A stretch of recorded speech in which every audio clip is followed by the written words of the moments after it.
Welcome to another lecture in the for unit 2. In the previous lecture there was a mistake in the derivation. I will correct. Actually क्या है कि जो हमने limit ले रखी थी लास्ट लेक्चर में 0 से t ले रखी थी, जबकि वो अकॉर्डिंग टू इनफॉर्म पीडीएफ के according to this limit should be -t/2 से +t/2 होनी चाहिए। ओके, तो उसके अकॉर्डिंग यहाँ पे चेंज होगा। ओके, और ये जो रेंज हैं, जब चेंज ऑफ वेरिएबल के कारण जो लिमिट्स में चेंज होगा ये होगा। ओके, ये when delta is equal to -t/2, so what is the limit? When delta is +t/2, what is this? And then differentiate this, so du will be minus d delta, du equal to minus d delta। ये है, मैंने correction करके notes में भेज दिया है, आप देख लीजिएगा। Let's start this lecture. In this lecture we'll discuss line coding design. So what is the objective of this line coding design, and then we'll discuss line encoding process and various line encodes and application of I will give the few example of applications of line coding, and then we'll discuss numerical example of line coding. So what is the objective of this line coding design? There are three objective: self-synchronization, low probability of error, low probability of bit error, and spectrum that is suitable for the channel. क्या होगा कि जो line encoder होता है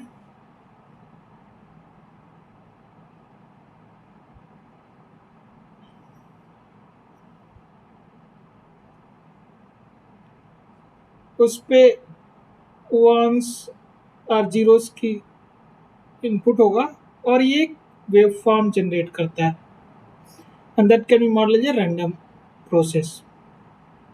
okay, so इस wave form को कैसे बनाया जाए, कितना क्या सुटेबली डिजाइन किया जाए कि we can achieve these three goals like self-synchronization, low probability of bit error rate, and a spectrum that is suitable for the channel। क्योंकि इस वेव फॉर्म को हमें किसी चैनल के थ्रू भेजना है।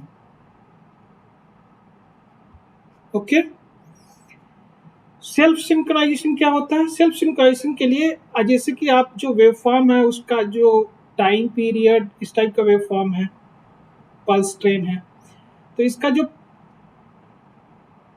इंटरवल बिट पीरियड आपको पता होना चाहिए रिसीवर को। वो बिट पीरियड ये रिसीवर साइड जो होगा RX डिनोटिंग रिसीवर को, जो ये चैनल के through wave form noise add हुआ इस पे, ओके, रिसीव्ड सिग्नल से ही आपको ये बिट इंफॉर्मेशन सिंक्रोनाइजेशन के लिए निकालनी होगी। Okay, so self synchronization ability to recover the timing from the signal itself. So line coding designed to meet these objective। तो जो पहली ऑब्जेक्टिव है कि वो सेल्फ सिंक्रोनाइजेशन को सपोर्ट करना चाहिए ये वेव फॉर्म, इससे आपकी टाइमिंग इंफॉर्मेशन रिकवर की जा सकती है। Long zeros of ones could cause a problem, क्योंकि मान लीजिए आपने वन को एक इस तरह के वेव फॉर्म से 0 से लेके +1 वेव फॉर्म से रिप्रेजेंट किया, 0 को आपने इस तरह के wave form inverted wave form की तरह 0 -1 से रिप्रेजेंट किया। जब 1 1 1 1 आएगा तो आपका एक लॉन्ग इस तरीके का वेव फॉर्म बन जाएगा, पल्स बन जाएगी। ओके, तो इस टाइप की सिचुएशन में it is difficult to get the bit interval, this symbol period या bit period. ओके, तो आपको ऐसी कोडिंग करनी है कि ये एक्स ऑफ टी में इस टाइप की सिचुएशन ना क्रिएट हो. Okay, so that we can recover the timing information from the received signal. Okay, अब क्या है लो प्रोबेबिलिटी ऑफ बिट एरर. क्या होता है कि नॉइज ऐड होती है, उसके प्रेजेंस में ये वेव फॉर्म्स डिस्टॉर्टेड होंगे. ओके, सो रिसीवर डिस्टॉर्शन होने के बावजूद भी receiver need to able to distinguish the waveform associated with the marks from the waveform associated with the space. जैसे कि 1 को मार्क बोलते हैं और 0 को स्पेस, मार्क स्पेस. ओके, इसके करस्पॉन्डिंग वेवफॉर्म एसोसिएटेड है और इन वेवफॉर्म को रिसीवर यदि एबल टू डिटेक्ट कि ये मार्क ये वेवफॉर्म करस्पॉन्डिंग टू 1 है, ये वेवफॉर्म आया तो मतलब 1 was input the line encoder. Okay, और इन प्रेजेंस ऑफ नॉइज तो ये डिटेक्ट होना चाहिए. करेक्टली डिकोड होगा तो लो प्रोबेबिलिटी ऑफ बिट रेट बहुत ही कम होगा. Okay, third is spectrum that is suitable for the channel. आपने जो चैनल पे है उसकी एक बैंडविड्थ होगी. ओके, चैनल है, इस पे आपने ये लाइन इनकोडेड वेवफॉर्म को ट्रांसमिट करना है, तो आप इसका पीएसडी निकालोगे. ओके, अब वो पीएसडी से आप बहुत सारी इंफॉर्मेशन की बैंडविड्थ निकाल सकते हो. ट्रांसमिटेड सिग्नल की बैंडविड्थ कितनी है, और बैंडविड्थ इतनी होनी चाहिए, मिनिमम बैंडविड्थ रिक्वायर होना चाहिए. Transmission bandwidth should be minimum so that it can be transmitted in particular channel. क्योंकि चैनल की बैंडविड्थ से ज़्यादा की बैंडविड्थ का आप लाइन इनकोडेड वेवफॉर्म डिजाइन कर रहे हो तो वो सुटेबल नहीं होगा ट्रांसमिशन के लिए. और आप देखोगे हो सकता है उसमें बहुत सारे चैनल में जो चैनल होता है उसमें डीसी ब्लॉकिंग कैपेबिलिटी है, कैपेसिटेंस है. तो यदि इसका पीएसडी प्लॉट करोगे, यदि उसमें इस टाइप का है, लो फ्रीक्वेंसी को ब्लॉक करने की चैनल में कैपेबिलिटी है, तो वो in some cases DC component should be avoided. Okay, if channel has a DC blocking capability, जैसे मान लीजिए DC blocking capability है चैनल की, मतलब आपने जैसे कि x प्लस टी प्लस 1/2 है.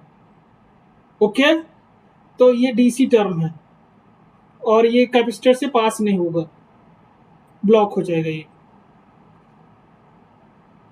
DC blocking capacitance. ओके, सो ये चीज़ें थी लाइन कोडिंग के ऑब्जेक्टिव के बारे में. Line coding objective 3 main objective है. Self synchronization, low probability of error. Okay, होना चाहिए लाइन कोडिंग डिज़ाइन में. आप कोई भी लाइन कोड बनाते हो, और spectrum that is suitable for the channel. जो भी आपने लाइन कोड डिजाइन है उसका स्पेक्ट्रम यहाँ पे क्या है कि इसको मॉडल करेंगे लाइन कोडिंग को रैंडम प्रोसेस से. ओके, वेवफॉर्म को रैंडम प्रोसेस से, और उसका स्पेक्ट्रल इंफॉर्मेशन किस में होता है, पावर स्पेक्ट्रल डेंसिटी में होता है. पावर स्पेक्ट्रल डेंसिटी के सुटेबल होना चाहिए to transmit, suitable for given channel. जो भी चैनल दिया गया है उसमें सुटेबल ट्रांसमिट हो सके. Okay, then let us discuss line encoding process in detail.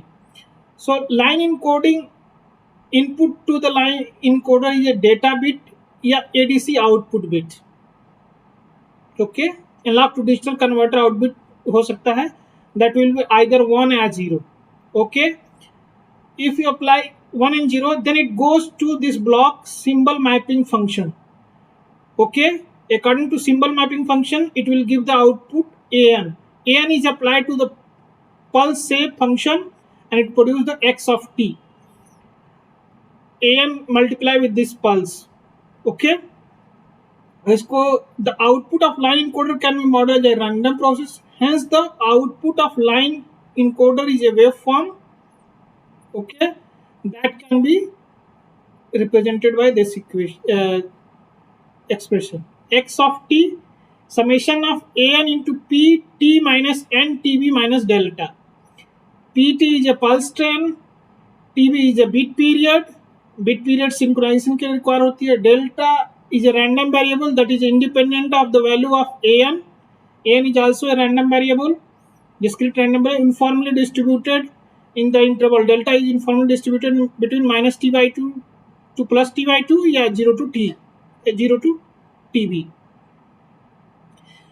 सो इसका जो लाइन कोडिंग में यही होता है कि वंस एंड जीरोस को एक सिंबल मैपिंग फंक्शन से an में कन्वर्ट करते हैं और उसको pt से मल्टीप्लाई कर देते हैं for shifted version of pt's for different instant n, for different n. Okay, so line coding is described by these two, symbol mapping function and pulse shape. तो इसी के आधार पे हम क्लासिफाई कर सकते हैं category of line coding. Symbol mapping function, symbol mapping function तीन तरह के होते हैं, यूनिपोलर, पोलर, बाइपोलर.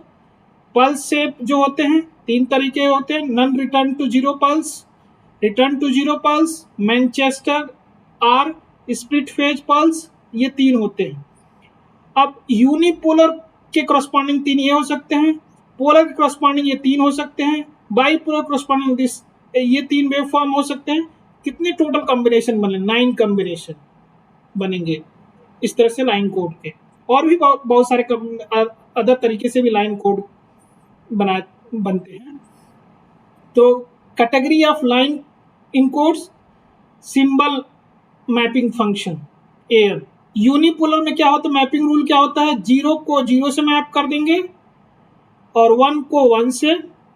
पोलर में क्या होता है, 0 को -1 से मैप करते हैं, 1 को 1 से मैप करते हैं. ओके, पॉजिटिव एंड निगेटिव दोनों पोलरिटी, इसलिए पोलर है. Bipolar is also known as alternate mark inversion या pseudo ternary code. In AMI, for once voltage level get to transition from plus to minus or from minus to plus, having alternative ones to be the equal polarity, and 0 will be have a 0 voltage level होता है in this case of bipolar. तो इसका mapping rule लिख सकते हैं, 0 को 0 से map करेंगे, 1 को आइदर 1 और -1. ओके, पल्स शेप क्या होता है, तीन तरीके के पल्स शेप में. Non return to zero pulse, उसका वेव फॉर्म ऐसे दिखना चाहिए, 0 से टीबी इंटरवल में ये हमेशा ए होना चाहिए, हाई वोल्टेज होना चाहिए. ओके, ये कभी भी रिटर्न 0 नहीं हो रहा in between 0 to TB. Okay, इसीलिए इसको क्या, non return to zero pulse. Return to pulse 0 में क्या होगा, आधे इंटरवल तक TB/2 तक ये हाई रहता है और TB/2 से प्लस TB/2 से TB तक ये 0 होता है, ये रिटर्न टू 0 होता है.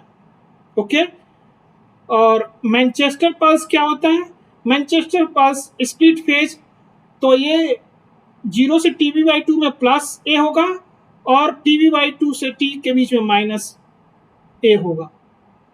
ओके, ये पल्स शेप का a denoting the amplitude of this pulse. अब इसको रेक्टेंगल फंक्शन में लिख सकते हैं आप. जो रेक्टेंगल फंक्शन की डिफिनेशन है, rect t by tau is total width, so it is minus t/2 to plus t/2 height 1. Okay, तो ये शिफ्टेड वर्जन, इसको टीबी के टर्म्स में प्लॉट करेंगे तो ये होगा TB total bit periods minus TB/2 2 to plus TB by 2.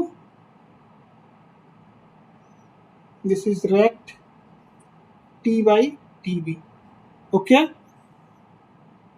अब इसको आप शिफ्ट कर दोगे TB by 2 से right, so this can be written like in this fashion, और A is amplitude multiplied with this is height one, तो A height करना तो A into this rect T minus TB by 2. इसी तरह return to zero को भी आप लिख सकते हैं, इसकी विड्थ क्या है TB by 2 है, और इसको शिफ्ट किसने किया गया TB by 4 से. ओके, इसी तरह आप इसका एक्सप्रेशन लिख सकते हो in terms of rectangle function. So ये आएगा various line code. So unipolar में तीन तरीके के हो सकते हैं, unipolar non return to zero, unipolar return to zero, unipolar Manchester. Polar भी तीन तरीके वेवफॉर्म के साथ एसोसिएट हो सकता है, polar non return to zero, polar return to zero, polar Manchester. Bipolar या अल्टरनेटिव मार्क इन्वर्जन भी तीन तरीके का होता है, bipolar non return to zero, bipolar return to zero, bipolar Manchester. Okay, अब इनका एक एक एग्जाम्पल लेंगे. आपको कभी कोई एग्जाम में पूछता है कि there is some data bits 1 0 1 0 1 0 1 like this, you have to plot the waveform corresponding to this line coding like unipolar non return to zero. Okay, तो आपको क्या ध्यान रखना होगा, अब मान लीजिए आपका waveform x of t sum n minus infinity to plus infinity an p t minus n t minus delta. Assume without a loss of generality delta is 0. Okay, for plotting, and assume starting bits मान लीजिए infinity की जगह पे 0 से, n lies between 0 to some this. तो आपका ये waveform x of t का एक्सप्रेशन लिखोगे x of t n equal to 0, क्योंकि मान जो भी बिट स्टार्ट होगी वहीं से मानते हैं n equal to 0 to plus infinity an p t minus n t. Infinity नहीं जाएगा, जितनी बिट्स होगी उतने नंबर तक जाएगा, मतलब 10 बिट है तो 10 तक जाएगा infinity, n equal to 0 to 10. Okay, so mapping आपको बोला जाएगा कि unipolar non return to waveform को प्लॉट करना है, तो पहले यूनिपोलर की मैपिंग रूल आप फाइंड आउट कीजिए कि 0 को 0 से मैप किया गया है, 1 को 1 से मैप किया गया है. अब नॉन रिटर्न टू प्लस आपको क्या होना चाहिए, मैंने एम्पलीट्यूड भी मान लिया है, तो इस तरह का वेवफॉर्म होना चाहिए. अब मान लीजिए आपके पास डेटा है 1 0 1 0 0 1 1 1 1, तो ये डेटा वेवफॉर्म को ये क्लॉक दिखाया गया है, ये जो वेवफॉर्म है ऊपर वाला क्लॉक को, और ये डेटा का वेवफॉर्म है, उसके नीचे यूनिपोलर एनर्जेट प्लॉट किया गया. I will explain how can be plot. Okay, so पहले डेटा है, डेटा को सिंबल मैपिंग कराना होगा according to the your chosen given line coding techniques. Unipolar है तो यूनिपोलर का मैपिंग रूल ये पता है, 0 को 0 से मैप करेंगे, 1 को 1 से मैप करेंगे. ओके, अब इसमें काउंट कर लो 1 2 3 4 5 6 7 8 9 बिट है, तो यदि इसका एक्सप्रेशन लिखना चाहोगे x ऑफ t 9 बिट्स है, n इक्वल टू 0 से 8 तक जाएगा. Okay, so this an p t minus n t, और ये एक क्लॉक इंटरवल है TB. ओके, अब क्या होगा A0 PT plus A1 PT minus T, A2 into P T minus 2T and so on, last में A8 PT minus 8T. Okay, ये first T है, सेकेंड T यहाँ पे TB होगा. ओके, तो ये स्टार्टिंग यहाँ से है, तो A0 1 है, 1 को 1 से मैप करेंगे, PT आपका ये वेव फॉर्म मैप करोगे तो ये आपको ये मिल जाएगा, इस टाइप का वेव फॉर्म। 0 के लिए A1 आपका 0 है, this is A0, this is A1, this is A2 and this is A8। Okay, अब क्या है कि 0 से मल्टीप्लाई करोगे तो आपका ये लेवल 0 हो जाएगा। ओके, 1 को मल्टीप्लाई करोगे फिर आपका लेवल हाई हो जाएगा इस वेव फॉर्म के कारण। 0 होगा तो 0 के कारण A3 A4 0 के कारण यहाँ पे लेवल 0 होगा। ओके, 1 है तो इस तरह का वेव फॉर्म आ गया। तो इस तरह से आप कोई जैसे कि unipolar non return to 0 plot करें, इसी तरह कोई भी प्लॉट कर सकते हैं। आपको सिर्फ मैपिंग रूल और पल्स शेप आपको पता होना है। यूनिपोलर रिटर्न टू 0 का भी ऐसे ही कर देना है। Okay, polar non return to 0, polar में मैपिंग रूल अलग है। an-1 0 is mapped to the represented by -1, 1 is mapped with 1 और नॉन रिटर्न टू 0 ये पल्स है। सेम अप्रोच से आप कोई भी चीज प्लॉट कर सकते हो। Okay, bipolar non return to 0 polar हो गया। बाइपोलर में क्या है, मैपिंग रूल में 0 से 1 को आइदर 1 या -1, और ये नॉन रिटर्न टू 0 का इसका प्लॉट हम देखेंगे। Bipolar NRZ and bipolar RZ, how to plot. Okay, तो पहले मैपिंग रूल बाइपोलर का मैपिंग रूल ये है, non return to 0 pulse shape ये है, रिटर्न टू पल्स शेप ये है। ओके, अब इसमें आप देखोगे कि बाइपोलर में 1 है, इसको 1 से कर दिया गया, फिर 0 है, 0 से हो गया, 0 हो गया तो 0 को 0 से ही मैप किए हैं। बाइपोलर में आप देखो तो कोई भी वेव फॉर्म होगा वो 0 होगा। अब क्या है, 1 को है, अल्टरनेटिव 1 है, तो इसको क्या करेंगे, उसके -1 से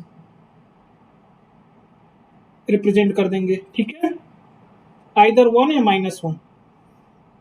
अल्टरनेटिव मार्क इन्वर्जन भी बाइपोलर को बोलते हैं। ठीक है, तो इसकी जो पोलरिटी थी प्लस थी पहले वाले की, उसके अल्टरनेटिव में इसकी निगेटिव कर दी।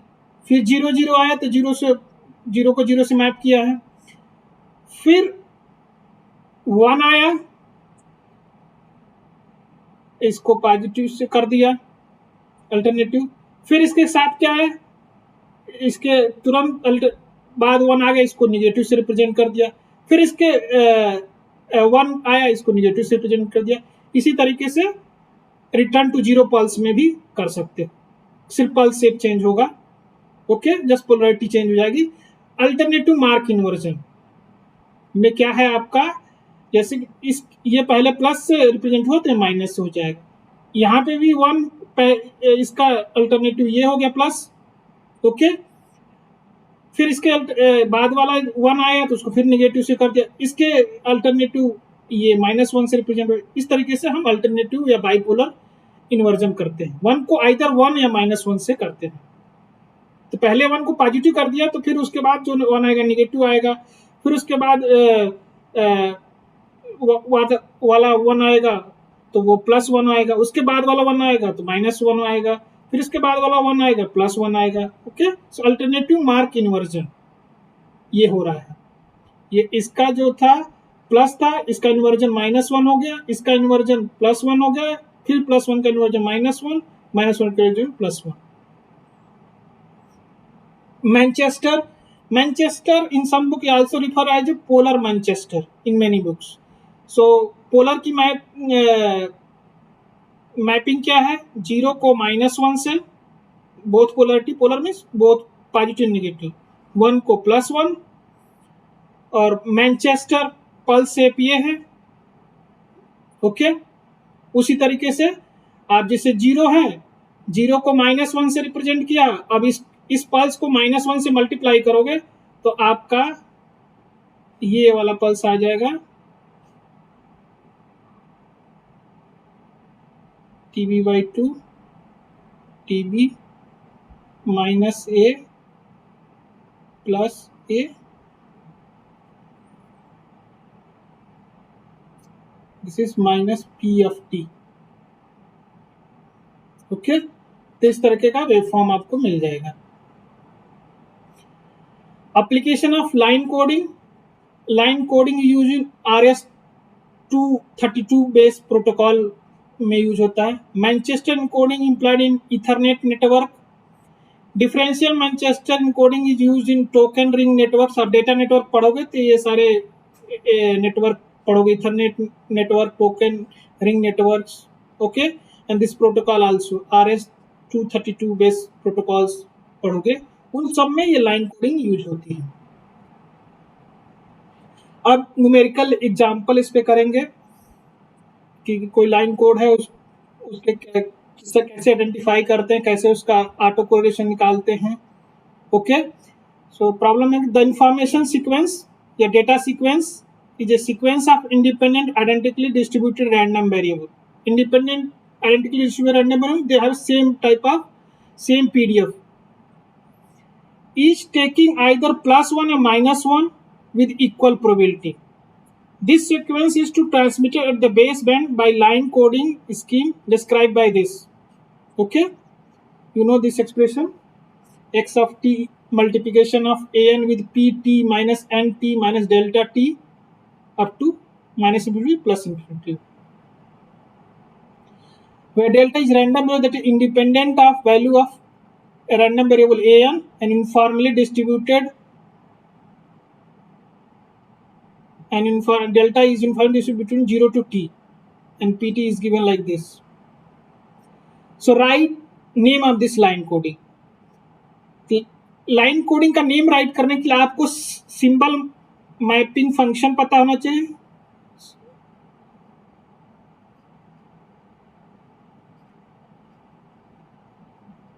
फंक्शन एंड पल्स से पता होने से तब आप लाइन कोडिंग का नाम बता सकते हैं. ओके, इसमें बोला गया sequence information sequence. Okay, and each take +1, an take करता है +1, an टेक करता है -1, इक्वल प्रोबेबिलिटी. ये किस टाइप में मैपिंग में यूज होता है? पोलर मैपिंग में यूज होता है. सो it is a polar symbol mapping function. अब क्या है, पल्स शेप है, 0 से t है, इंटरवल है, उसमें रिटर्न टू 0 आ रहा है, तो पल्स शेप ये है return to 0, RZ. Okay, so it is example of polar RZ. So you can identify by how to identify. First you should identify what is a symbol mapping function and what is the pulse shape, types of pulse shape. Okay, it is return to 0 type pulse shape, so it is RZ pulse. So I will call this name of this line coding is polar RZ. Derive the autocorrelation function of xt. Derive the power spectral density and roughly scale this power spectral density and determine the first null bandwidth of the signal. Bandwidth पता होनी चाहिए, तभी तो आपको पता है कि वो चैनल पे ट्रांसमिशन के लिए सुटेबल होगा कि नहीं होगा. ओके, तो ये है आपका single realization of random process x of t. Okay, waveform an is a binary valued 1 and -1, दो ही वैल्यू ले रहा है. Binary valued means check only two possible value, 1 and -1, random variable with equal probability. The PDF of random variable will be this: an takes +1 with half probability, an takes -1. You can write in this fashion probability of an. और ये discrete random variable है, यहाँ पे हमने small values letter use किया है discrete random variable choose करने के लिए. कैपिटल वैल्यूज ये कैपिटल डेल्टा है. ओके, कैपिटल डेल्टा इस तरह ट्रायंगल से रिप्रेजेंट है, स्मॉल डेल्टा डेल्टा इस तरह रिप्रेजेंट होता है. ओके,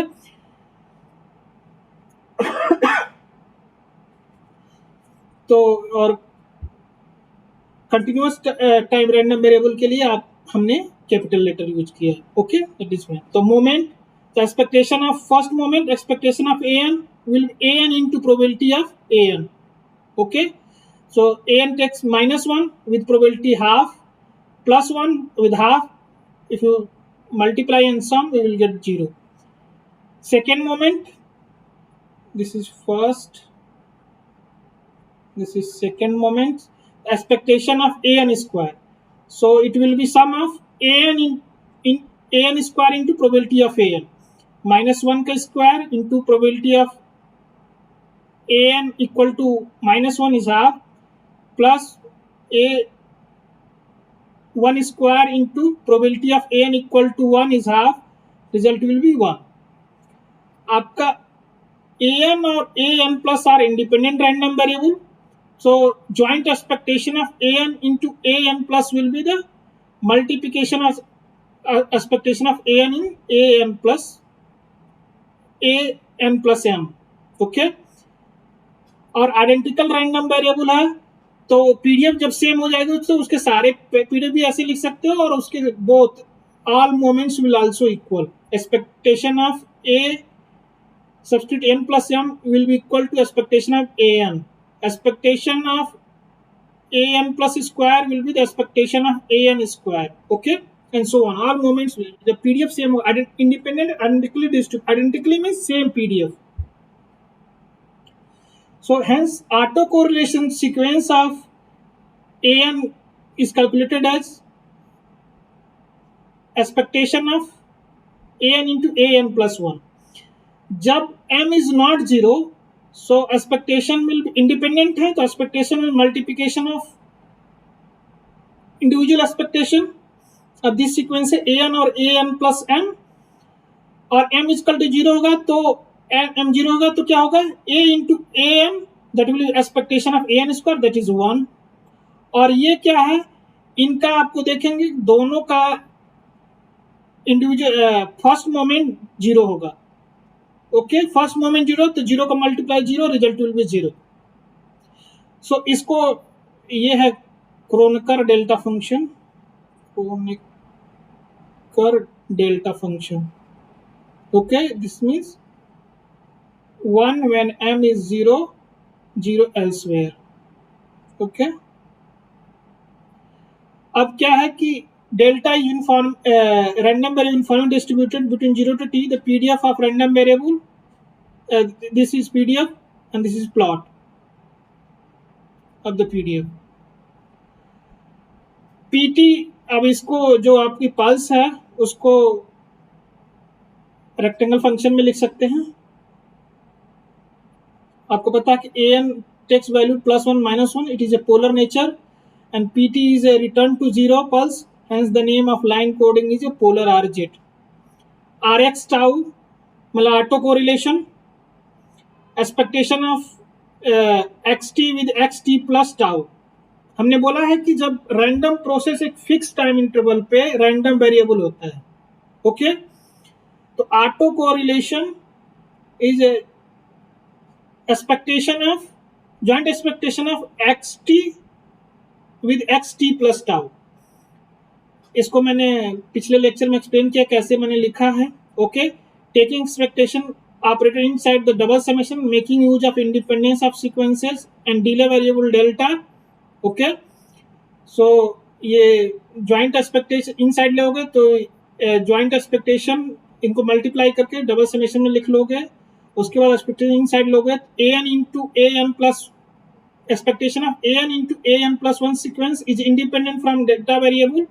So ये इसका expectation ये हो जाएगा और इस इन सब रिमेनिंग का एक्सपेक्टेशन ये हो जाएगा. ओके, अब ये है it is another random variable y. ये हो जाएगा equivalent to auto correlation of sequence an. अब क्या होगा, this is function of delta, तो उसका जो 0 से t के बीच में है यहाँ पे लिए हैं. Okay, so g of delta into P नहीं, इसका एक्सपेक्टेशन होगा 0 से t minus infinity plus infinity नहीं, क्योंकि ये 0 से t के बीच में ही लाई करेगा. तो ये होगा आपका y into PDF of delta D delta. Okay, PDF of D delta is 1/t, so delta divided by t और ये है y. ओके। अब क्या होगा कि चेंज ऑफ वेरिएबल करोगे, लिमिट्स ऐसी बन जाएंगी आपकी। उसके बाद देखोगे इस ये जो इनर समेशन है और इसमें लिमिट है एन है, n values from minus and plus infinity, आपको देखो ये कंटिन्यूस वेव फॉर्म होगा, तो ऑटो को तो ये आप इसको समेशन को इससे रिप्लेस कर सकते हो, इस इंटीग्रेशन से, जिसकी limit minus infinity plus infinity, जो फाइनाइट लिमिट थी और minus infinity plus infinity limit हो जाएगी, summation will disappear. Okay, u is dummy variable, तो इंटीग्रेशन के बाद डमी वेरिएबल डिसअपीयर हो जाता है और जो remaining variable it will be give the function, जो रिजल्ट होगा उसको रिमेनिंग वेरिएबल में लिखा जाएगा। इसलिए मान लीजिए इसको r t, r of a function r of tau minus m t लिख दिया, r tau will be this, और ये आप देखेंगे कि इस तरह के लिखा जा सकता है। और power expected density of a random process is a Fourier transform of auto correlation. Okay, और ऐसे ही आप लिख सकते हो Fourier auto correlation transform with respect to tau variable. Okay, तो आपका ये रिजल्ट आएगा। और r m is del m f m है, तो ये del f of m multiply with exponential of minus j two pi f m t, ये m zero होगा, एम जीरो होगा तो डेल एम वन होगा, अदरवाइज जीरो, तो m zero के करस्पॉन्डिंग समेशन बचेगा, दैट इज वन, और remaining cases में जीरो होगा, इसलिए आपका जो power expected density PhD is equal to square of p of f divided by t. Okay, p of f is a Fourier transform of pulse p t, pulse p t ये है, Fourier transform pair formula ये पता है, Fourier series की shifting property ये है, और rectangle का ये आपका होता है फूरियर ट्रांसफॉर्म सिंक फंक्शन में, तो इसलिए इसका भी ऐसे लिख देंगे। ओके, सिंक फंक्शन में लिख देंगे, फिर ये it will give the p of f, then take absolute value, तो एब्सोल्यूट वैल्यू को absolute a into b will be absolute a into absolute b, तो एक्सपोनेंशियल का एब्सोल्यूट लिया, तो एक्सपोनेंशियल का एब्सोल्यूट क्या होता है, एक्सपोनेंशियल ऑफ जे थीटा की वैल्यू क्या होती है, वन होती है एब्सोल्यूट वैल्यू। ओके, तो यहाँ पे एब्सोल्यूट लग गया। ओके, स्क्वायर कर दिए तो tau square by 4 sinc square pi f t by 2। Okay, sinc is a real function, तो square and absolute is square of the signal. अब आपका एक्सप्रेशन हो गया पावर एक्सपेक्टेड डेंसिटी का ये। आप देखोगे सिंक फंक्शन का जो प्लॉट होता है, सिंक फंक्शन का sinc x, that is a sine x by x, इसका जो प्लॉट होगा इस तरीके का होता है।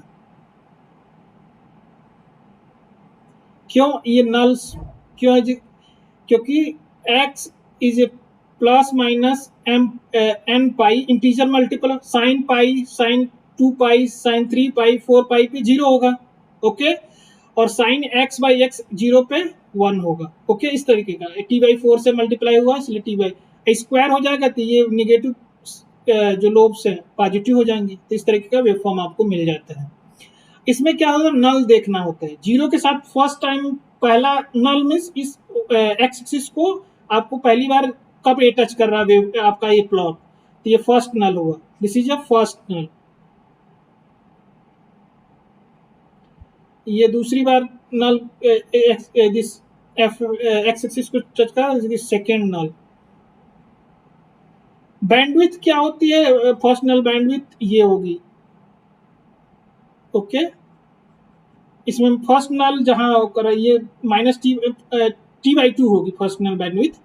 बैंडविड्थ अब इस सिग्नल की बैंडविड्थ क्या होगी, माइनस बी से प्लस बी है, तो बैंडविड्थ बी होती है, जीरो एक ही साइड लेते हैं। ओके, बेस बैंड है, जो बेस बैंड में क्या होता है, सिग्नल का जो स्पेक्ट्रा होता है वो ओरिजिन के अराउंड सिचुएटेड होता है। ओके, तो फ्रॉम पीएचडी सोनी we can determine the first null point, that is 2 by t. Okay, hence the first null bandwidth of this is signal is 2 by t hertz. Okay, तो इस तरीके से आप एक न्यूमेरिकल भी कभी कभी डेरिवेशन भी पूछ सकता है, तो आप सॉल्व कर सकते हैं। लेक्चर जो रेफरेंसेस हैं, वेल नोन रेफरेंसेस हैं, ये 2 बुक हैं, इनमें से और बहुत सारे ऑनलाइन मटेरियल से मैंने लिया है। Okay, thank you for watching this lecture.